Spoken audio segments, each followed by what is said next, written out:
tous et bienvenue sur la table ronde dédiée à la résilience territoriale. Donc, je suis Adeline Schwander, l'animatrice de la table ronde.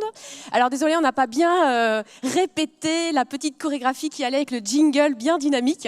Donc je vais vous présenter les intervenants, le sujet de la résilience territoriale. Et sans plus attendre, parce qu'on a 1 heure et que le sujet est dense et qu'il y a vraiment plein de choses à partager avec vous, on va lancer les débats et les témoignages.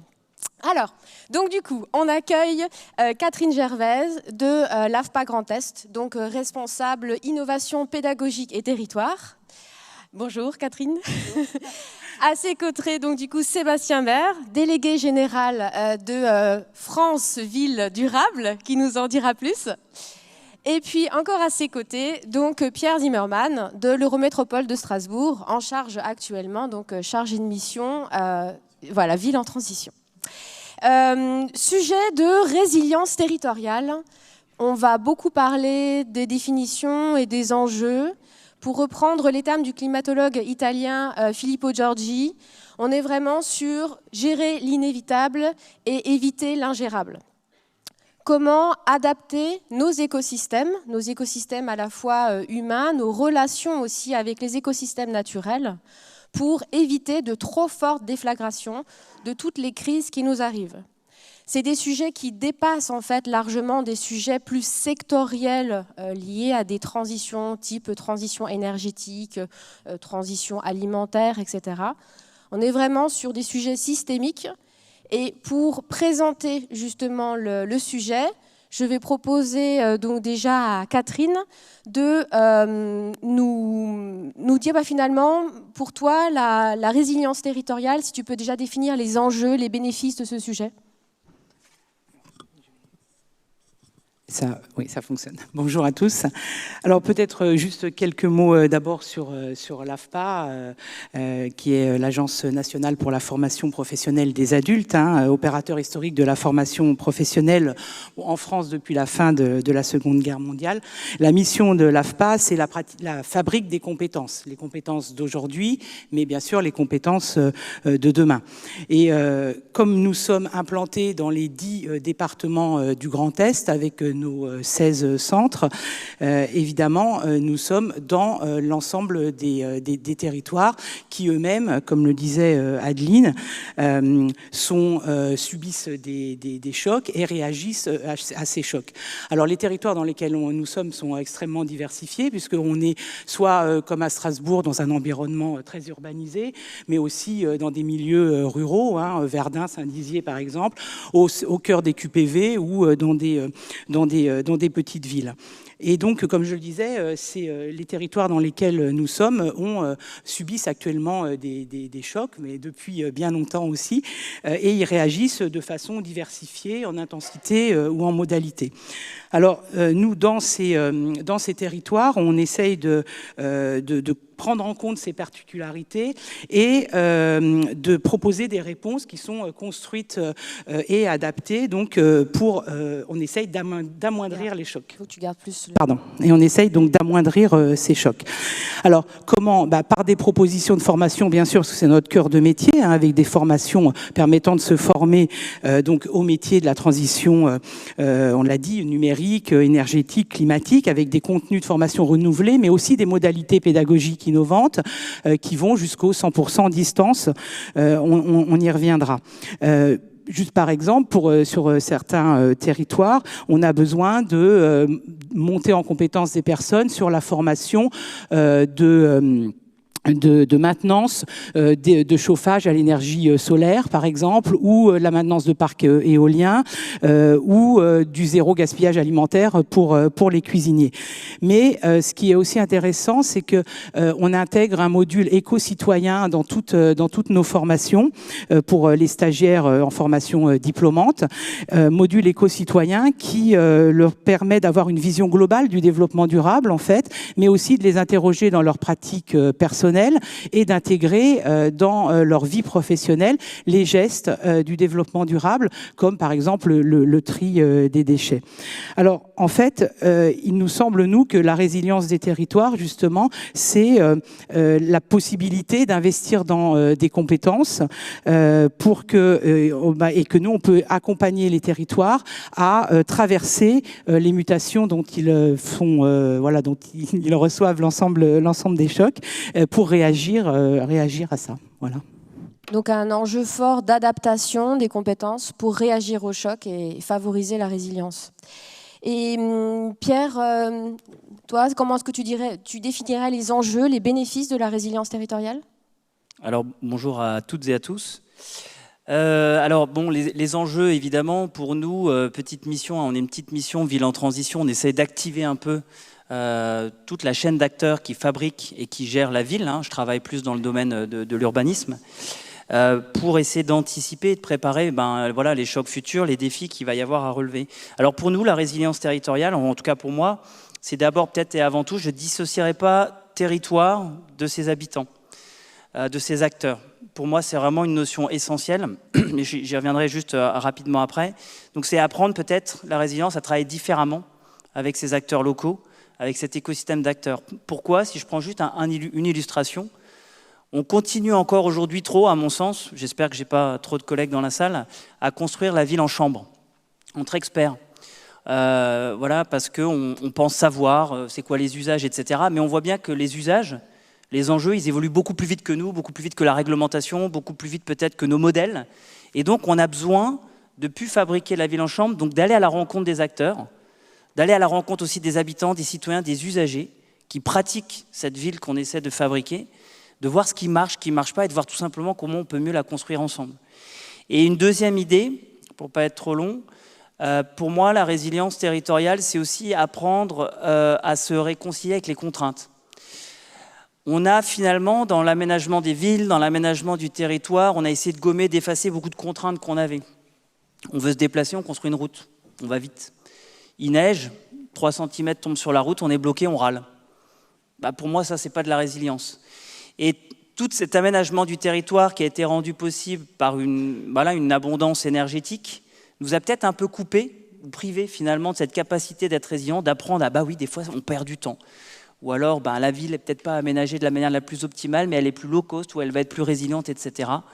Donc je dirais que pour moi, voilà, pour conclure, la résilience territoriale, c'est apprendre à se réconcilier avec les contraintes, les imprévus. Et je pense qu'on a vraiment du chemin à faire là-dessus. Donc finalement, des notions plus de rembobiner, de changer de paradigme pour apprendre à faire autrement, plus en contact avec nos écosystèmes. Sébastien, la question que là j'ai envie de te poser, c'est finalement à l'heure actuelle, est-ce qu'on peut dire qu'une ville pourrait être durable sans être résiliente, sans penser sa résilience ? Bonjour à toutes et tous, merci pour votre invitation. Juste un mot sur d'où je parle. Donc je dirige une association qui s'appelle France Ville Durable et qui regroupe l'État, 4 ministères, un grand nombre des agences opérateurs de l'État comme l'ANRU, l'ANCT, le CEREMA, l'ADEME, le CSTB, etc., des collectivités locales et certaines de leurs fédérations nationales, des entreprises de toute taille et de tout domaine d'activité et des experts du développement territorial et urbain. Et notre métier, si on peut dire, vise à repérer et à rediffuser le plus largement possible les meilleures pratiques, outils, réalisations qui vont permettre à des territoires de s'inspirer pour accélérer. Et le sujet est bien aujourd'hui l'accélération de toutes les démarches de transition qui sont déjà de transition et de résilience, moi que j'ai tendance à mettre ensemble, parce qu'on ne pourra pas faire l'un sans l'autre. Il faut accélérer, le GIEC l'a dit, il reste 10 ans, etc. Donc oui, alors il y a plein de définitions différentes de la résilience territoriale. Vous savez qu'au niveau académique, même c'est pas encore tout à fait calé. Moi j'évoque la capacité d'un territoire à continuer de fonctionner quoi qu'il arrive et de répondre aux besoins essentiels de la population quoi qu'il arrive. Mais les besoins essentiels, c'est pas la livraison en 1 heure par Amazon.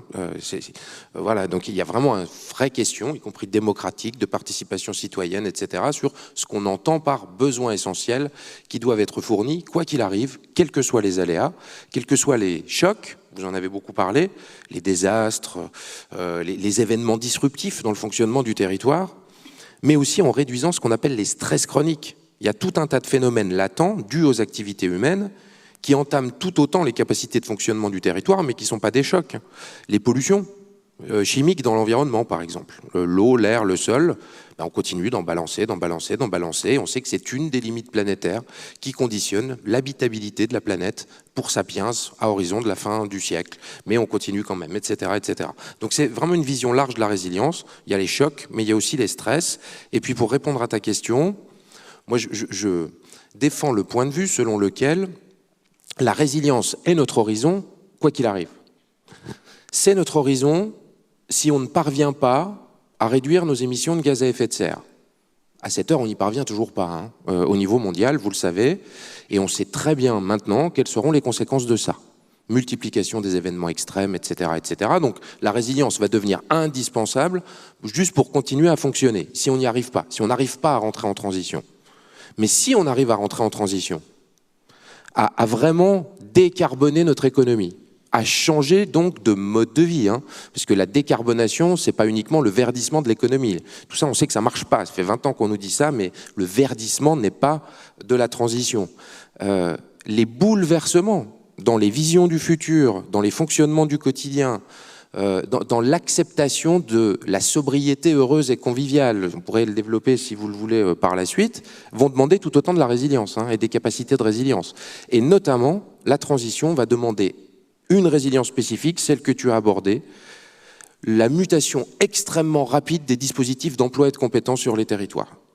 C'est d'abord ça, la transition de l'économie passera d'abord par cette transition, cette transformation rapide des emplois et des compétences, et il va falloir qu'on soit individuellement et collectivement résilients pour faire face à la transition elle-même.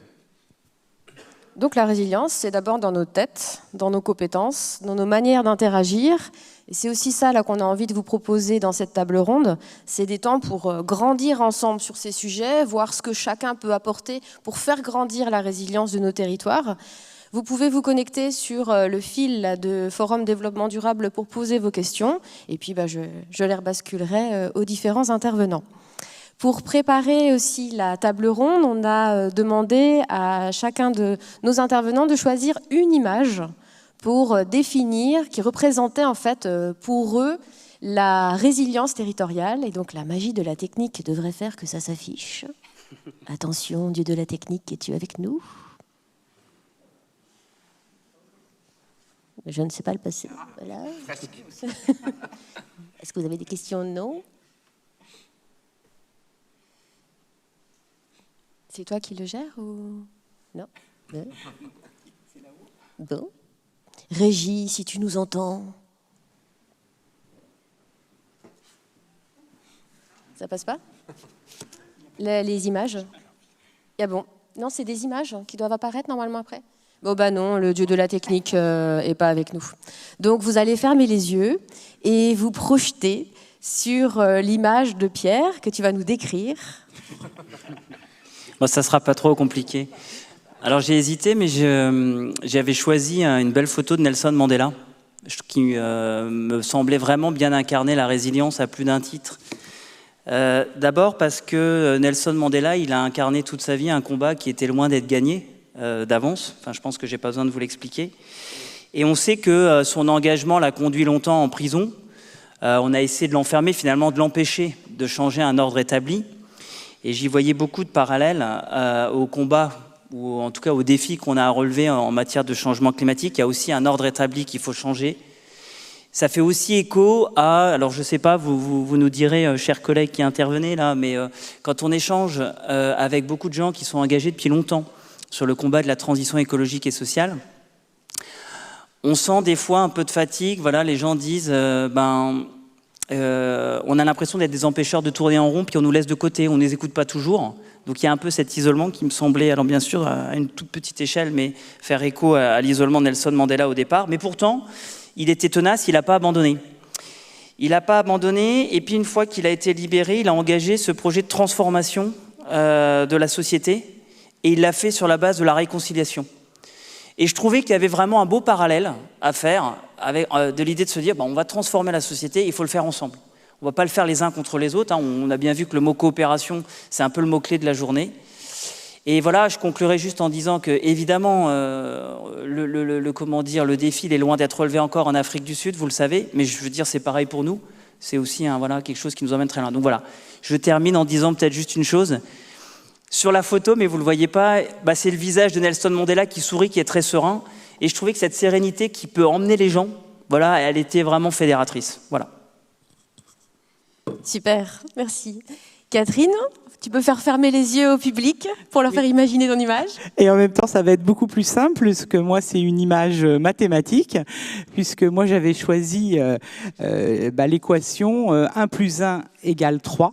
Voilà, donc c'est assez simple à se l'imaginer, parce que pour nous, la résilience passe par l'action à plusieurs, bien sûr, réfléchir ensemble pour co-construire des réponses au nouvel environnement qui s'impose, et puis aux difficultés qui apparaissent ou qui se renforcent, faire émerger des méthodes, des solutions pour le territoire, travailler en réseau. Et 1 + 1 = 3 vraiment traduit cette idée que l'on est plus utile, plus efficace et plus créatif à plusieurs, ensemble, plutôt que chacun de son côté. Et aussi que les termes de l'addition, le 1 + 1, que ces deux termes-là sont capables chacun de se décentrer un peu de leurs caractéristiques initiales, de faire un pas de côté pour mieux réinventer une offre de services commune. Et donc, voilà, juste un tout petit exemple.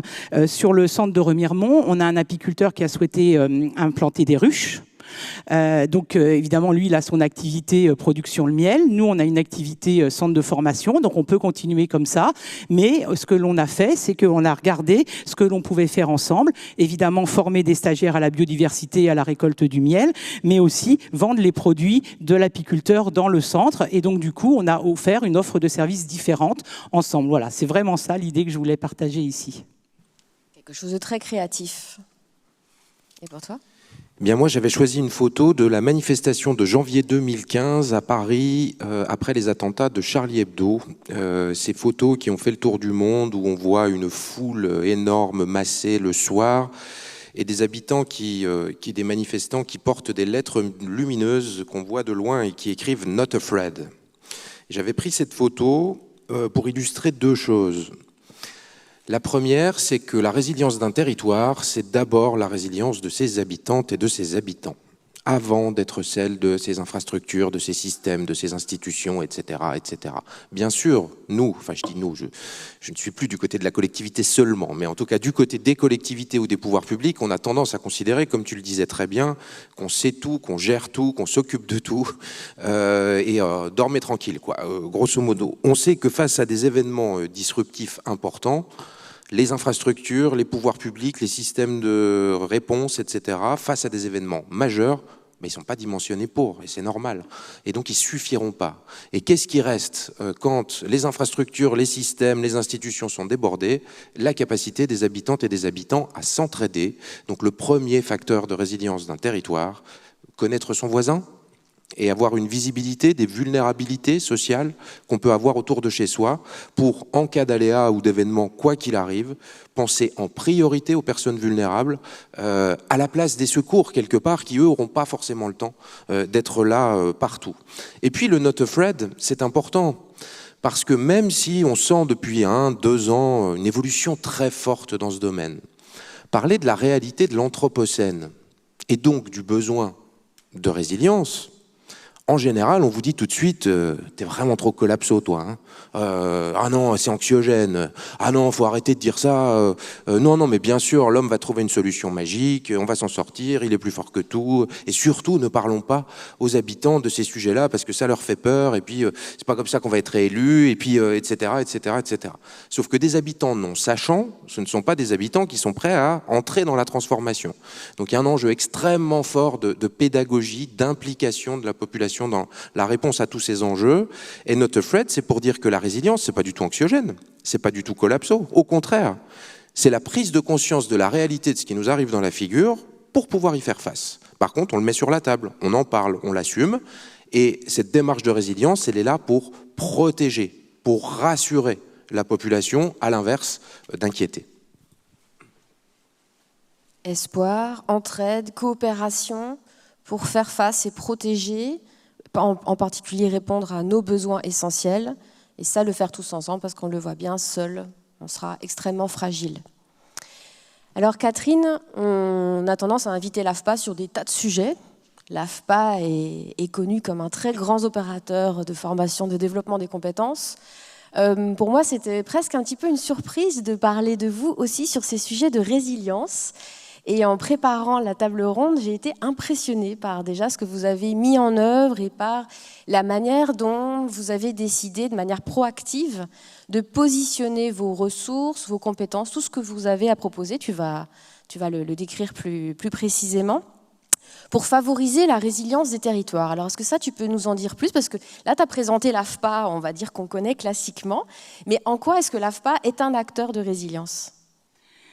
Effectivement, on existe depuis 70 ans, donc on a traversé plein de chocs et on s'est adapté, mais à notre environnement. Mais depuis 2018, et évidemment, il y a eu la période Covid qui nous a un peu freiné, mais on a entamé une phase vraiment importante de transformation qui, en fait, nous amène à repenser notre action et l'usage de nos infrastructures et de nos implantations dans les territoires pour devenir vraiment un outil au service du territoire. Alors, pour en faire ce qu'on peut appeler un lieu partagé de coopération et qui offre donc des solutions. Alors, pas qu'une offre de formation ou d'accompagnement, tu l'as dit, ça on nous attend là-dessus évidemment, mais en fait pour proposer avec l'ensemble de nos parties prenantes, alors que ce soit les entreprises qui sont proches de notre environnement, les collectivités, les habitants, les associations, pour répondre à l'objectif qui est toujours le nôtre, qui est de sécuriser les parcours professionnels des plus éloignés de l'emploi. C'est quand même ça l'objectif final. Et donc, on transforme nos centres de formation en ce qu'on a appelé le village de l'AFPA. Le village de l'AFPA, et donc on a redéfini en fait notre raison d'être. Voilà. Donc, on est actuellement en plein déploiement en fait de cette nouvelle stratégie qui a été souhaitée par notre directeur, alors notre directrice générale, mais là vraiment impulsée par notre directeur régional.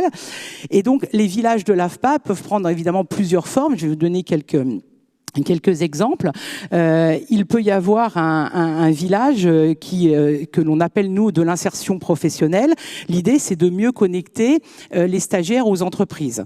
Et donc, du coup, d'accueillir dans nos centres des entreprises, par exemple, de travail temporaire d'insertion, pour pouvoir mieux les préparer à l'emploi.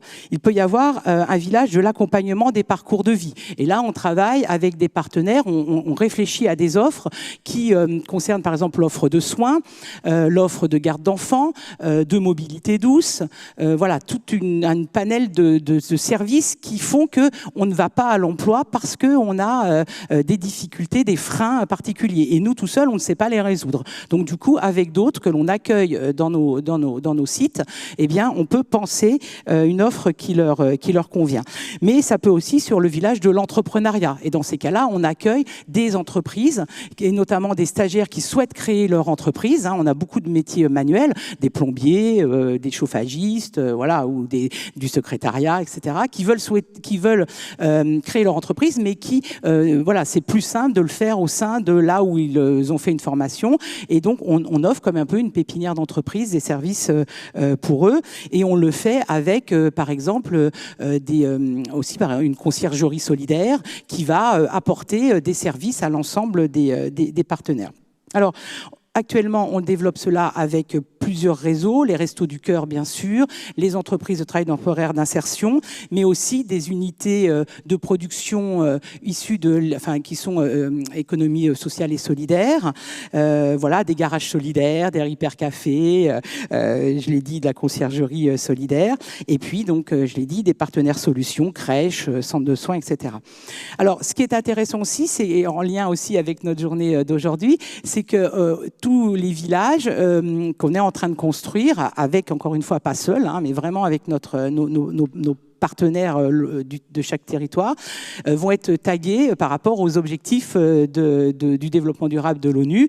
Et donc, par exemple, évidemment, l'objectif 11, ville et communauté durable, le 12, consommation responsable, éradication de la pauvreté, etc. Donc chaque village aura aussi une couleur et une identité. Peut-être l'exemple du village d'Épinal que l'on construit en ce moment vraiment fortement avec la communauté d'agglomération d'Épinal pour faire un village de l'économie sociale, solidaire et circulaire. Alors, dans ce village, il y a déjà actuellement un espace de coworking et de co-learning, ce qui permet aux habitants de se poser pour suivre des formations à distance ou, plus traditionnellement, un espace de coworking, mais aussi une boutique solidaire de vente de vêtements alimentés par des vêtements qui sont collectés, triés par des personnes en réinsertion et donc qui aura une vitrine de vente dans le centre.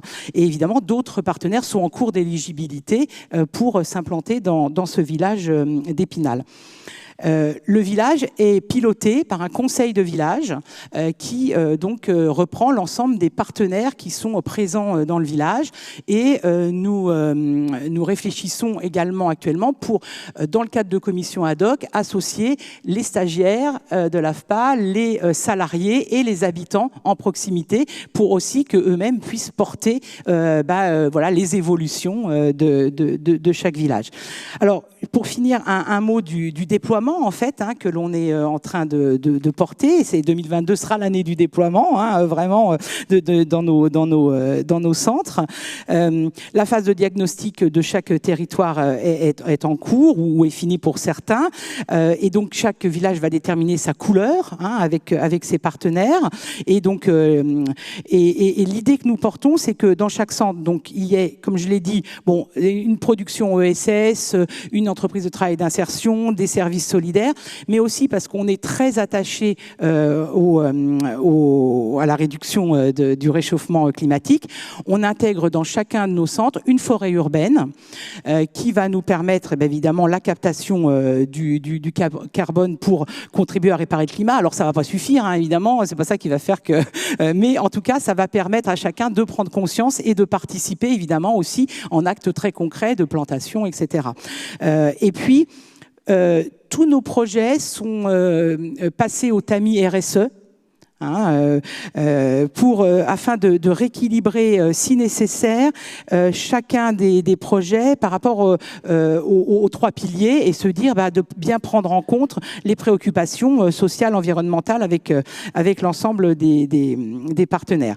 Et puis juste pour finir, un mot, il y aura également dans chaque centre, on est en train d'imaginer un bâtiment RSE, c'est-à-dire un démonstrateur des possibles, un bâtiment qui sera autonome en énergie, bien sûr, avec des matériaux biosourcés, bien sûr, mais aussi un lieu d'échange et de réflexion sur le développement durable et social, dans lequel l'ensemble des gens qui sont présents sur le centre, mais aussi les habitants ou les entreprises à l'extérieur, pourront venir s'enrichir et apporter des contributions sur le sujet. Donc mettre à disposition les ressources d'une grosse structure pour favoriser presque la biodiversité des petites structures sur le territoire et par là même accélérer aussi la résilience de l'ensemble, sensibiliser tous les acteurs, faire vivre des choses à tous les stagiaires, parce que mine de rien, vous avez énormément de stagiaires qui passent sur le site, donc en tant que tel, vous êtes un acteur de sensibilisation hyper important à ces sujets-là. Quand on parle de résilience, on a tendance, d'ailleurs sur tous les sujets, on a tendance à vouloir aller très pragmatiquement dans des choses très opérationnelles. Et une des questions qui revient toujours, c'est d'accord, mais on fait comment ? Est-ce qu'il existe, Sébastien, des outils, des clés magiques, des dispositifs qui permettraient de passer tous nos dispositifs à la moulinette de la résilience ? De plus en plus. Le CEREMA a développé une boussole. Les outils existent. Mais pour entrer dans une démarche de résilience, il y a une vraie question de paradigme. C'est prendre conscience de la réalité de l'anthropocène, de ses causes et de ses conséquences. Notamment aujourd'hui, Tu évoquais les objectifs du développement durable. Alors, je vais essayer de rester très politiquement correct, mais le développement durable en tant que concept est de plus en plus critiqué aujourd'hui. C'est un oxymore, le développement durable, à partir du moment où on raisonne selon les limites physiques de la planète. Un développement ne pourra pas être durable s'il a pour objectif d'être en croissance exponentielle pour toujours. S'il est basé sur des ressources finies, il ne peut pas être durable s'il est croissant et exponentiel en permanence. Et donc nos sociétés n'ont pas du tout été habituées à ce que fait pourtant toute la biosphère, les écosystèmes, etc., c'est-à-dire la recherche d'un équilibre. Pas la recherche d'un développement pour toujours, on va aller dans l'espace, puis après dans d'autres galaxies, puis après, etc., etc. C'est comment on arrive à remettre les pieds sur Terre sur une logique qui est que le cœur du problème de l'Anthropocène, c'est le développement. Et c'est ce qu'on a mis derrière le développement.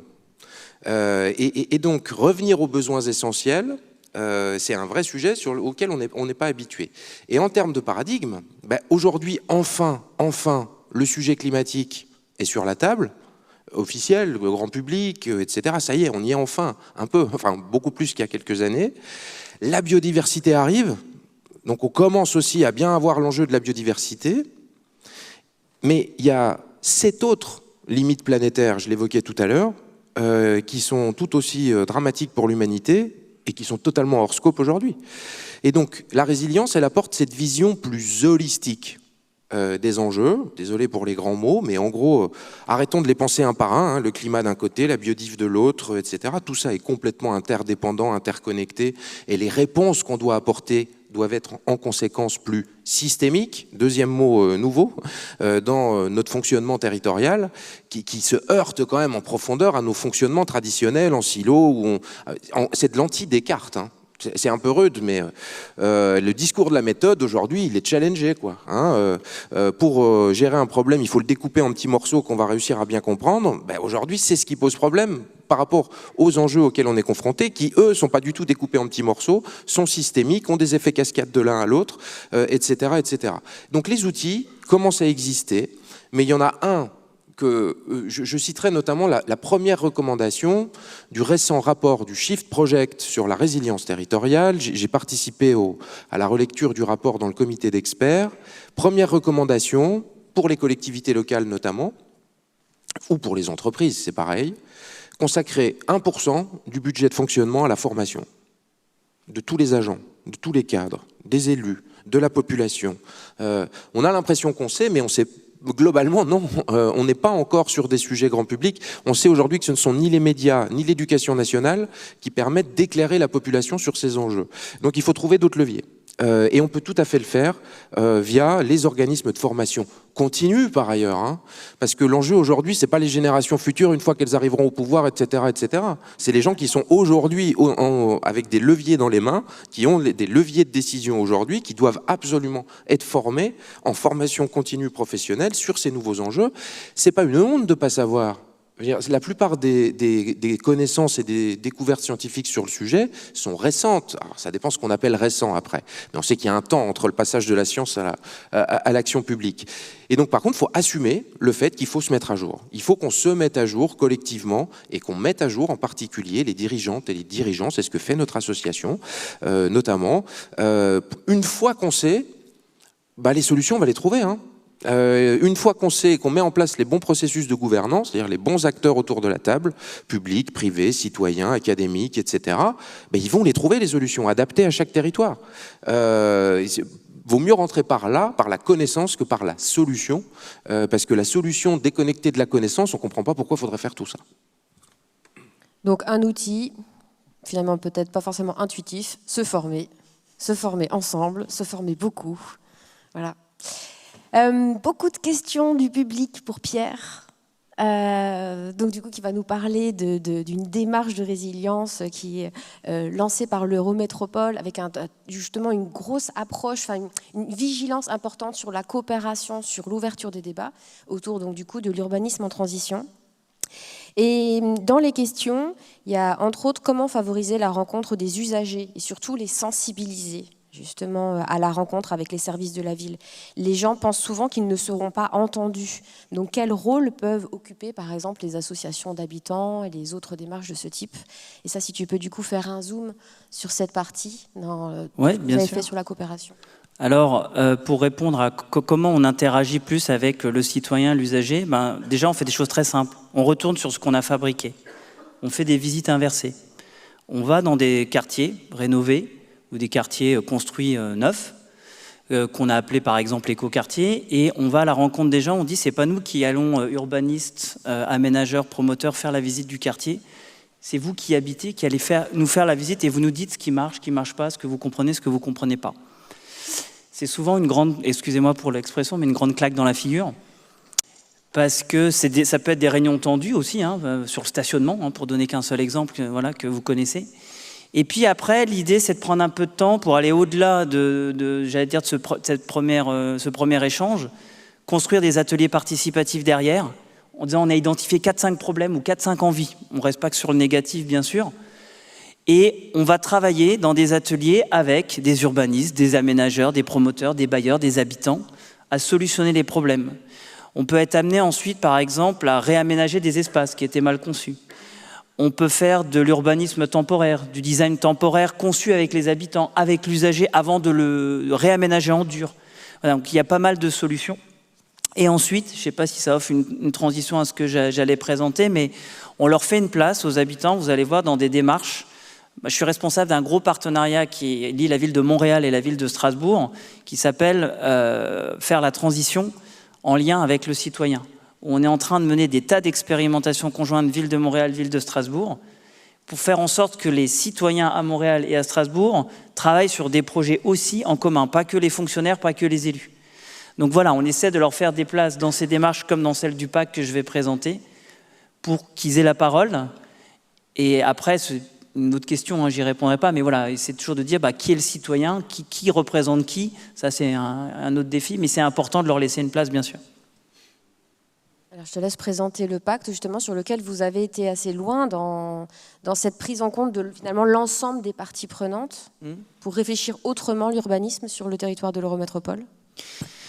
Alors en fait, si je vous racontais une petite histoire, comment on a lancé la démarche, tout simplement. On est en 2019, c'est pas vieux, et on est en train de préparer le plan climat 2030. On sait que la hauteur de la marche, tu l'as dit, elle est haute, et on sait qu'on ne pourra pas y arriver, nous, collectivités seules. En tout cas, nous, l'équipe Mission Ville en Transition, on est convaincus, on ne peut pas décider seul. On ne va pas passer juste par la règle, l'approche réglementaire descendante traditionnelle. Et je vous dis ça, on verra, tout le monde n'est pas forcément d'accord en interne avec ce que je vais vous dire.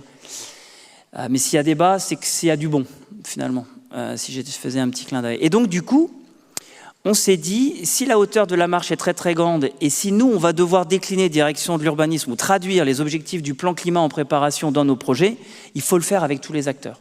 Et donc, on a fait une chose vachement simple. On s'est dit, on va réunir tous les acteurs, toute la chaîne d'acteurs, les élus, les décideurs, les agents des collectivités, les opérateurs, aménageurs, promoteurs, bailleurs, architectes, énergéticiens, bureaux d'études, etc. Les associations ou les acteurs qui travaillent sur la santé, la nature, la mobilité, l'énergie, et des habitants. Donc voilà, des représentants des collectifs d'habitants que j'ai cités, avec qui on travaille maintenant depuis plusieurs années sur des démarches collaboratives, mais aussi les jeunes pour le climat. À l'époque, ils manifestaient, on allait les voir, on leur a dit, mais venez dans les ateliers, venez nous parler de la ville de demain, venez un peu confronter vos attentes ou le changement de pratique que vous avez avec, finalement, les certitudes d'une partie des gens qui fabriquent la ville. Et donc, en gros, on s'est donc dit, vous voyez, la règle, elle est indispensable. Sans contrainte réglementaire, à un moment donné, on ne bouge pas. Mais elle ne suffit pas. Et c'est là où peut-être les gens ne seront pas toujours d'accord avec moi. Elle ne suffit pas parce que la règle, elle sera toujours en retard sur les enjeux et sur la réalité des pratiques. Et donc, on s'est dit, il vaut mieux réunir tous ces acteurs et réfléchir ensemble comment on va traduire un à un les objectifs du plan climat, mais on va le faire ensemble. Et on va, comme l'ascension, on ne va pas gravir l'Everest en un jour, on va y aller pas à pas, on va commencer par un premier camp de base, essayer de réfléchir ensemble. Alors qu'est-ce qu'on a fait très concrètement ? On s'est dit, cette démarche, on ne savait pas où on allait au départ. On l'a entièrement coproduite. On a réuni les gens et on a dit, voilà, on veut aller au-delà de la règle, voilà le niveau d'ambition qui est fixé, il y avait quand même des invariants, c'était les chiffres clés du plan climat, moins 40% d'émissions carbone, etc. Enfin, je vais pas les refaire toutes. Et on s'est dit quels sont les premiers thèmes sur lesquels on a envie de travailler tous ensemble. Donc c'est vraiment basé, vous voyez, sur le volontariat. Donc voilà, les acteurs, on a commencé par les faire réfléchir, voilà, entre professionnels, tous les promoteurs ensemble, tous les habitants ensemble, tous les élus ensemble, puis après on a mélangé les tables. Donc je vous passerai toutes les leviers un peu qu'on a utilisés. Et on a au final identifié 12 thèmes sur lesquels on voulait travailler d'abord et une 60aine d'engagements, qui sont donc des engagements non contractuels, puisqu'ils sont comment dire, c'est pas la règle, mais ils ont été coproduits ensemble. Et on a donc 12 thèmes, 60 engagements, une nouvelle gouvernance. On a réfléchi à comment on allait travailler ensemble, collectivement. Parce que quand vous remettez tout le monde en gros sur un pied d'égalité autour de la table, au début les gens nous disent non mais attends, c'est quoi ma marge de manœuvre, est-ce qu'on va être soutenu dans les propositions qu'on fera ou pas. Et surtout, l'idée c'est qu'une fois qu'on a posé le cadre, c'est de se dire maintenant comment on agit. Et donc on a mis en place, je donnerai 2-3 exemples pour pas être trop long, mais quelques actions très concrètes, pareil, choisies, portées par les acteurs pour aller de l'avant. Premier exemple, sur l'ambition consommation énergétique, réduction des émissions de CO2, etc., on s'est dit il va quand même falloir passer des choses dans la règle, dans la future révision du document d'urbanisme. Plutôt que de le faire comme on le faisait traditionnellement seul, en chambre, entre guillemets, on a lancé toute une série d'ateliers avec les énergéticiens, les bureaux d'études, les aménageurs, les promoteurs, les bailleurs, etc., pour se dire si on augmente par exemple le niveau de la règle à tel niveau, est-ce que d'un point de vue économique, d'un point de vue technique, c'est faisable ou pas? Oui, non. Enfin, débattons-en ensemble. Alors, c'était un premier test. On n'a pas résolu tous les problèmes, mais c'était de l'idée de se dire, donnons aussi de la visibilité aux acteurs qui vont devoir appliquer cette règle. Donnons-leur le temps de développer des solutions techniques, de rééquilibrer les modèles économiques. Faisons-le ensemble. Alors, qu'est-ce qu'on fait au travers du pacte? Je ne veux pas être trop long, mais on travaille rapidement sur 5 leviers différents. Très court, ouais. On débat ensemble.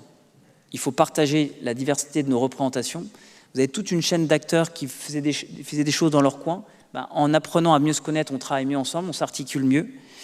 On essaie de monter en compétences, ça a été évoqué à plusieurs reprises. On fait des formations, on partage des études, des résultats d'études qui ont été menés pour mieux connaître notre territoire et partager une vision commune. On essaie de développer des projets dans l'opérationnel rapidement. Par exemple, de développer des logiques d'achat groupées entre opérateurs, ce qui était un truc qui ne se faisait pas du tout avant. On dirait, mais les matériaux biosourcés coûtent plus cher, pourquoi on ne les achèterait pas en plus gros volume ensemble? On expérimente, parce que transition, c'est forcément des nouveaux modèles. Donc voilà, et là, c'est super de se dire tous ensemble, jusqu'à l'usager, on réfléchit. Si on veut inventer, par exemple, un quartier bas carbone qui soit vraiment plan climat compatible, ça veut dire quoi?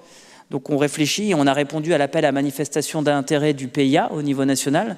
On a déposé un projet il y a quelques jours. Et puis voilà, donc ce que je dirais en conclusion, c'est que cette démarche, en gros, pour nous, ça a été un catalyseur d'envie de faire. Voilà.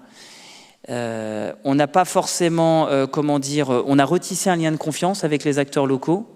Tout le monde n'est pas encore, comme je disais, convaincu, peut-être de l'intérêt de ces nouvelles gouvernances, mais elles portent ses fruits et elles ont besoin d'être soutenues. Voilà. Des espaces concrets pour apprendre à travailler ensemble avec un nouveau paradigme et pas juste les espaces classiques avec la collectivité qui impose une règle et les autres qui ont finalement la liberté de s'opposer parce que c'est les jeux de pouvoir classiques qu'on met en œuvre. On le voit dans la résilience, un enjeu très très important sur la coopération avec donc, du coup un gros travail de France Ville Durable sur ces sujets-là pour finalement apprendre à coopérer. Sébastien, est-ce que tu peux nous en dire plus sur finalement les leviers de la coopération, comment on fait pour mettre en œuvre ce nouveau paradigme qui amène à la résilience?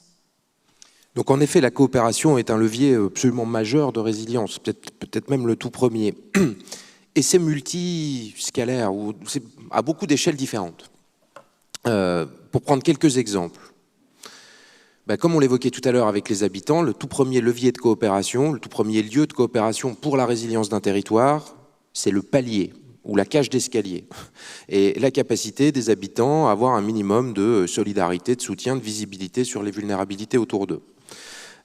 Bien sûr, si on reprend la question de la collectivité, intégrer le paradigme de la résilience dans le fonctionnement courant de la collectivité, ça demande de faire évoluer assez fortement les logiques de coopération interne à la collectivité, les processus.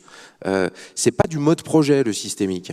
C'est pas ce qu'on sait déjà faire dans les collectivités, le mode projet avec un pilote et puis des représentants de tous les départements qui se réunissent régulièrement, etc. C'est bien différent le systémique. Hein.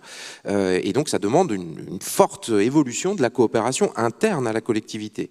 Mais aussi, comme le fait très bien l'Eurométropole aujourd'hui, à l'échelle du territoire, entre les acteurs publics, les acteurs privés, les différentes collectivités, les institutions, les habitants, les chercheurs, etc., etc. Et donc ça se développe de plus en plus, pas encore partout, mais c'est absolument fondamental. Notamment la coopération entre le public et le privé. Hein. J'insiste beaucoup, nous, notre association assume parfaitement son statut public-privé, parce qu'il n'y aura pas de transformation des territoires sans transformation de l'économie et des entreprises, et qu'il faut faire avec. Hein. Il faut faire avec les entreprises. On doit absolument les embarquer dans cette démarche de transformation. D'ailleurs, beaucoup le sont déjà, en réalité. Mais au-delà de ça, un levier qui commence, qui se développe un peu à l'aune des plans d'alimentation territoriaux ou de quelques démarches de ce type-là, c'est la coopération interterritoriale.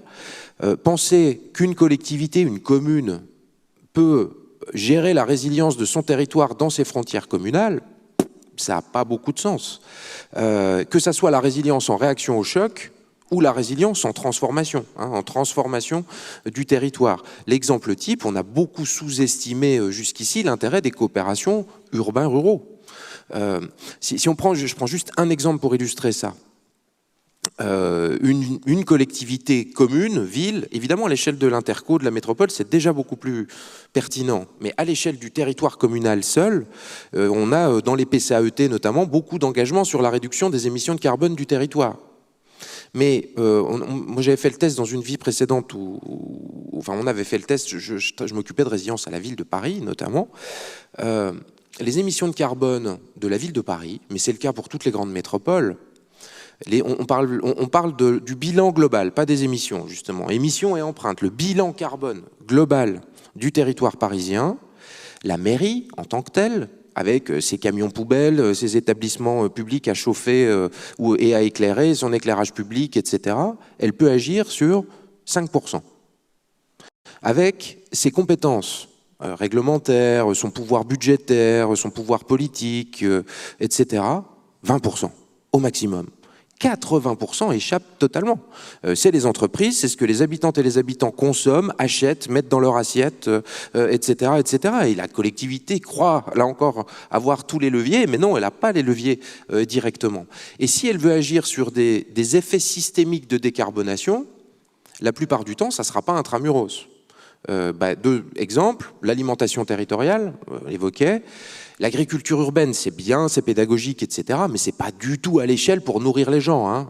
C'est évident qu'on a besoin de foncier agricole à l'extérieur, reconstituer les ceintures maraîchères autour des villes, comme ça c'est toujours fait, sauf depuis 50 ans ou 100 ans. On a fait un peu n'importe quoi, mais on sait le faire, quoi. Mais ça, c'est de la coopération interterritoriale. Créer un centre de tri et de valorisation de matériaux, de déchets de chantier du bâtiment, ça demande de la surface, hein. Ça sera vu au prix du foncier à l'intérieur des villes. Il y a peu de chances que ça soit à l'intérieur des villes. Et par ailleurs, c'est peut-être pas souhaitable avec les flux de camions, etc., etc. Créer des centrales de production d'énergie renouvelable décentralisées. Là aussi, dans les villes, on n'a pas énormément, dans les centres urbains denses, il n'y a pas énormément de solutions. Il y en a un peu plus à l'extérieur, etc., etc. Donc la coopération urbains-ruraux, il y a des très bons exemples qui débutent par exemple à l'échelle des bassins versants, qui prennent au départ les risques hydriques, soit trop d'eau, les inondations, soit pas assez d'eau, de plus en plus les stress hydriques chroniques, etc.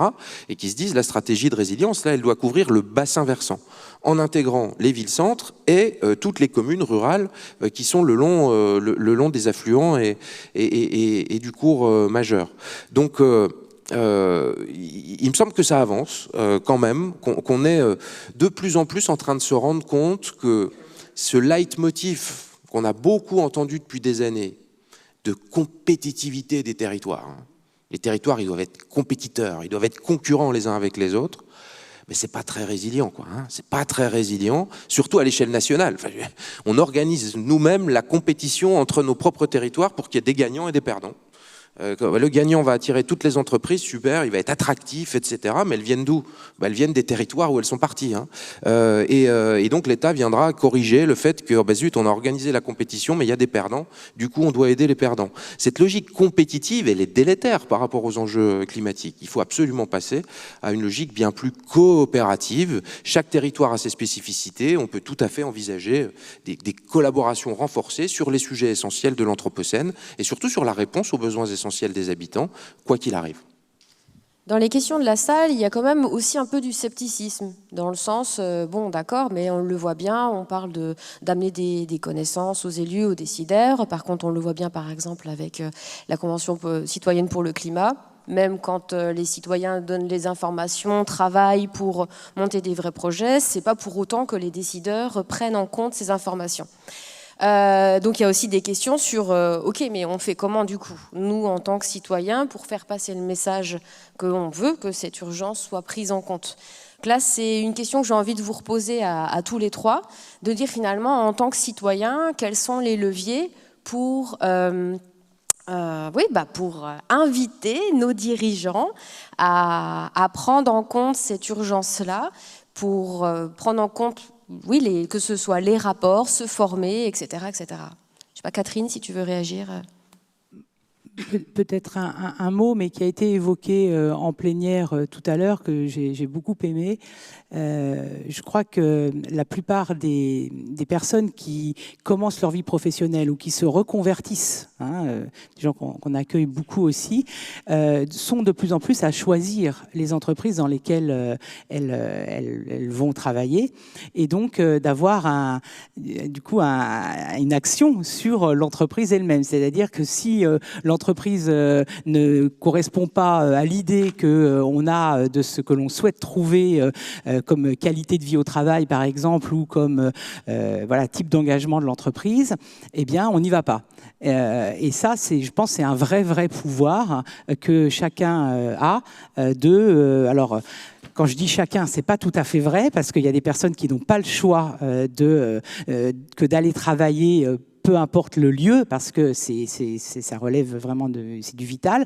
Mais et beaucoup de gens qui peuvent choisir, et je crois que les jeunes nous montrent beaucoup la voie, de pouvoir dire non si l'entreprise ne convient pas. Voilà, c'est un des pouvoirs que l'on a, et je pense que la jeune femme qui était ce matin l'a très bien expliqué, beaucoup mieux que moi, et c'était extrêmement inspirant. Finalement aussi du chantage à l'emploi dans l'autre sens, mais faire pression, revendiquer ça publiquement, que les valeurs personnelles veulent se vivre professionnellement. Et vous auriez, alors je sais bien que c'est des sujets qui sont compliqués, mais ça touche aussi aux limites de ce changement de paradigme, de dire là c'est bien, on en parle, mais concrètement comment est-ce qu'on fait pour aller au-delà des limites classiques, quoi. Oui, c'est pas une question facile.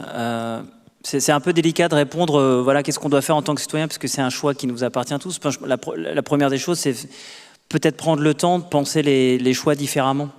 Je disais tout à l'heure, on a tendance à repousser tout ce qui est une contrainte, un inconfort, etc., et sans voir l'impact carbone qu'il peut y avoir derrière. Et donc, à un moment donné, dans les choix qu'on fait, on envoie des messages.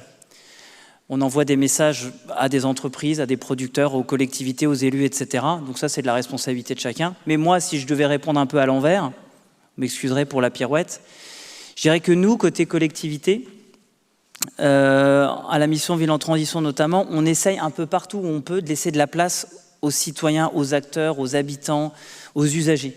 On les appelle comme on veut. Et avec Montréal, par exemple, on travaille à des choses super. On est en train de se rendre compte aussi, dans les collectivités, même si on est convaincus peut-être depuis longtemps, qu'il faut changer de posture. On disait tout à l'heure, arrêtons d'être descendants, arrêtons, tu disais, de croire qu'on sait, qu'on va faire à la place d'eux. C'est plutôt, en fait, il y a un changement de paradigme, tu l'as dit, c'est apprendre à s'effacer et à créer des cadres qui permettent aux acteurs de faire. Et de ne pas être dans cette relation un peu qui est quand même assez forte en France, où finalement on attend tout d'en haut en disant on va gueuler après le politique parce que ça ne va pas assez vite, etc. Et c'est ça qu'avec Montréal, on fait des choses super en ce moment. On est en train de se voir sur certains projets. Je ne sais pas si vous connaissez le projet des ruelles vertes, par exemple, à Montréal. On a le projet de développer des ruelles vertes pilotes à Strasbourg. On ne le déclinera pas tel quel, mais en gros, c'est des arrière-rues qui servaient à la desserte, etc., où les gens viennent stationner les véhicules, etc. Et donc, comment résumer en 2 phrases? En fait, la ville de Montréal a créé un cadre qui n'est pas animé par elle directement, qui est animé par un acteur voilà, associatif, on va dire, Nature Action Québec, et qui permet de créer des comités de ruelles, c'est des dynamiques citoyennes. Ils vont redesigner, revégétaliser, changer les questions de la mobilité dans ces ruelles, se réapproprier ces territoires. Mais ce qu'il faut voir, ce n'est pas la simple dimension végétalisation. Ils se réapproprient le pouvoir d'agir, de transformer la ville existante. Et j'ai discuté, parce que je connais beaucoup de gens, je suis binational entre guillemets, entre la France et le Canada, à Montréal, en fait, il y a des gens qui sont investis par ce biais de la végétalisation de la ville et qui se sont rendus compte qu'ils pouvaient agir beaucoup plus loin, sur des mobilités partagées, sur du lien social, sur des solidarités de voisinage que tu évoquais aussi, Sébastien, tout à l'heure, sur des microcentrales de production d'énergie, sur des véhicules partagés, etc., sur du réaménagement de places urbaines, faire naître des maisons de la transition, développer de l'habitat participatif, donc ils deviennent acteurs. Et pour ça, je conclus en disant, à nous d'apprendre dans la collectivité voilà, à laisser la place à ces acteurs pour agir. Voilà. Cette relation ou ce partage des responsabilités entre les décideuses, décideurs politiques d'un côté et les citoyennes et citoyens de l'autre n'est pas si évidente en fait. Dans notre système démocratique, les décideuses et décideurs politiques ne sont que les représentants de l'opinion de la majorité de leur territoire, même si elle va dans le mauvais sens. Et là, on dit, j'imagine sur le chat, oui, mais alors nous, on est convaincus, nos décideurs vont pas assez vite, etc. Oui, ils ont fait 51% aux élections ou bah, sinon, l'élu, le maire, la maire, le président n'est pas là pour défendre une idée minoritaire dans sa population. C'est pas son rôle, c'est pas ça qu'a prévu la démocratie. Hein. La démocratie, c'est bien de représenter l'opinion majoritaire, quelle qu'elle soit. Et donc, c'est pour ça que, comme on le disait tout à l'heure, sur le bilan carbone d'une ville comme Paris, il y a quand même 80% qui est ce que le citoyen met dans son assiette, son mode de vie, son mode d'achat, son mode de transport, etc. Hein. Donc, tant que les citoyens ne diront pas, on veut des élus qui veulent ça, il n'y a pas de raison que les élus aillent dans une direction différente de ce que veulent les citoyens. Donc moi, je plaide énormément pour qu'on ait cette grande logique d'information, d'acculturation, et on peut être optimiste. Parce que bien souvent, et je vais prendre l'exemple de la Convention citoyenne pour le climat très rapidement que tu viens d'évoquer, bien souvent, on le comprend, les élus disent mais la population n'est pas prête. Elle n'est pas prête à penser que la sobriété, c'est un avenir positif. C'est pas ce qu'on lui dit depuis toujours, etc. Enfin moi, comment on va faire pour... Est-ce que je vais aller voir moi la population pour lui dire ben, l'avenir c'est la sobriété. On s'est trompé de direction. Grosso modo, c'est ça qu'il faut dire aujourd'hui. Hein. On a cru que l'avenir, ça serait les voitures volantes, la technologie allait nous sauver, etc. Aujourd'hui, on se rend compte que c'est une grosse partie du problème et que c'est pas la bonne direction. C'est pas facile pour des décideuses et décideurs politiques de venir dire bon, bah, ce que je vous raconte depuis 20 ans, c'était finalement pas tout à fait ça le bon paradigme. Il faut changer de paradigme.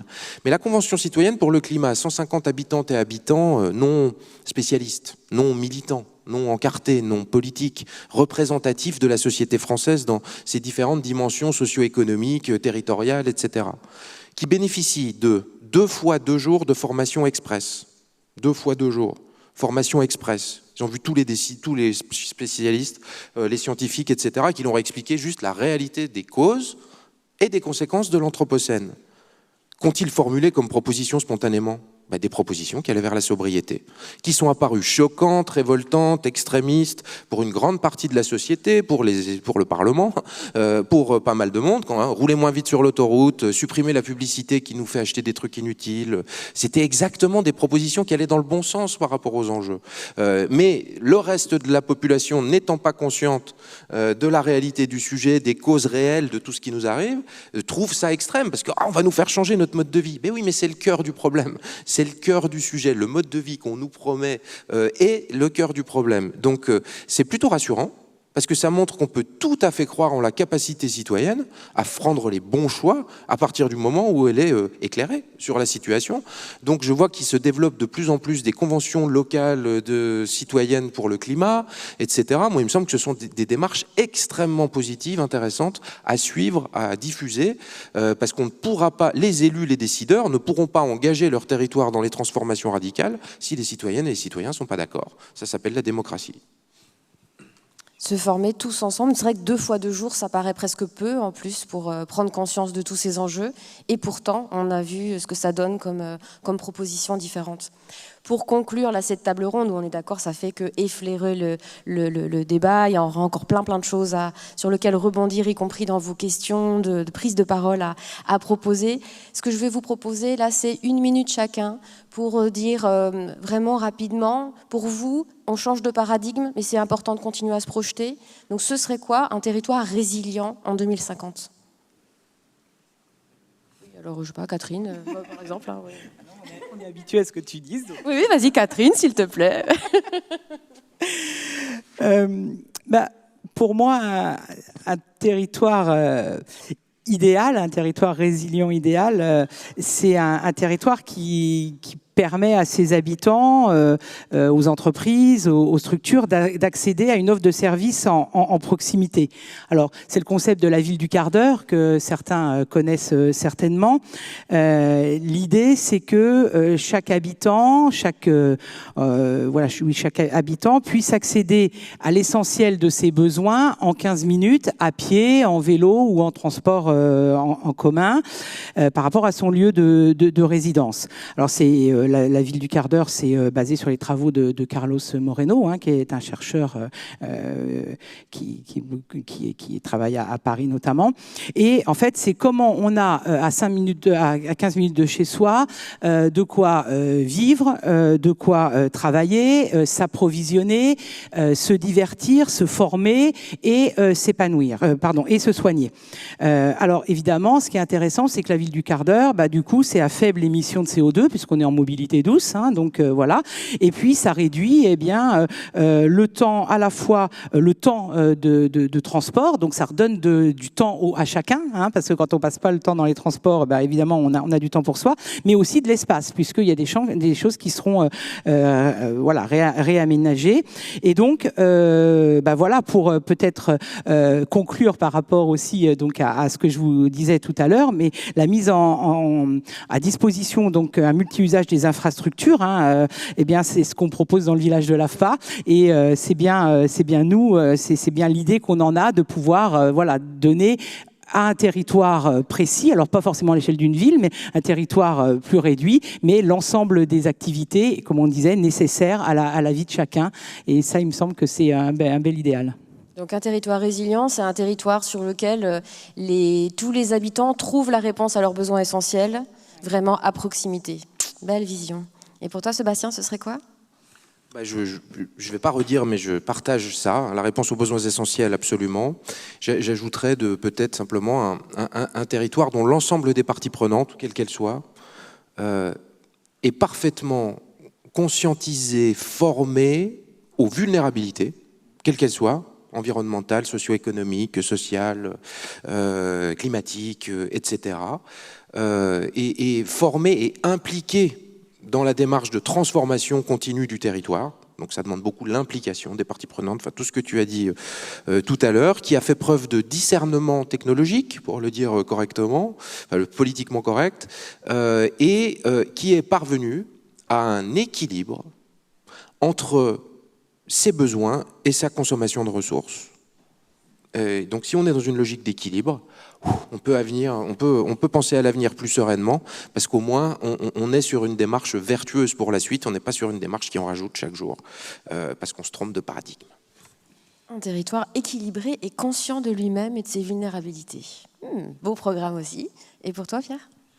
Je partage ce qui a été dit, surtout ce que tu viens de dire, sur l'idée d'être formé, impliqué dans la transformation de notre territoire. Mais pour moi, un territoire idéal de demain, ça c'est forcément un territoire sobre, low cost, réconcilié avec la nature, mais pour de vrai, pas juste aller se balader en forêt et se dire c'est super, je me suis réconcilié avec la nature. Je pense qu'il y a une grosse partie des problèmes, et j'invente rien, vous l'avez déjà entendu 1000 fois, vient vraiment de cette déconnexion.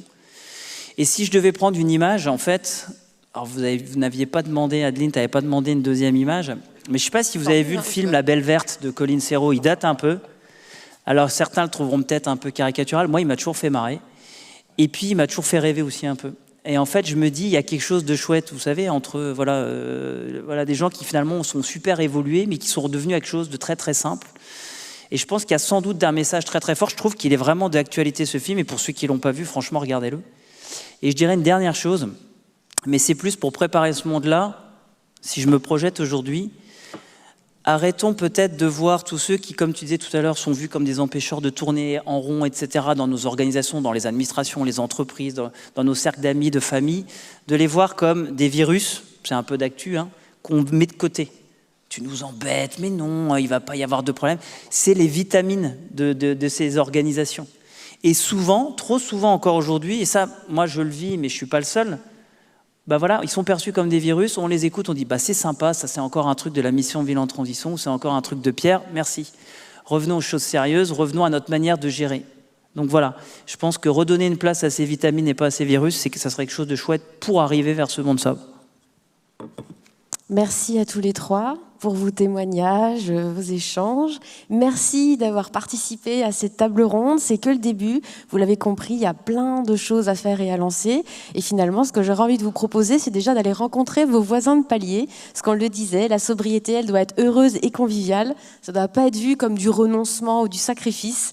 Donc allez boire des coups avec vos voisins. Apprenez à la résilience ensemble pour construire ce territoire idéal en 2050. Merci à tous.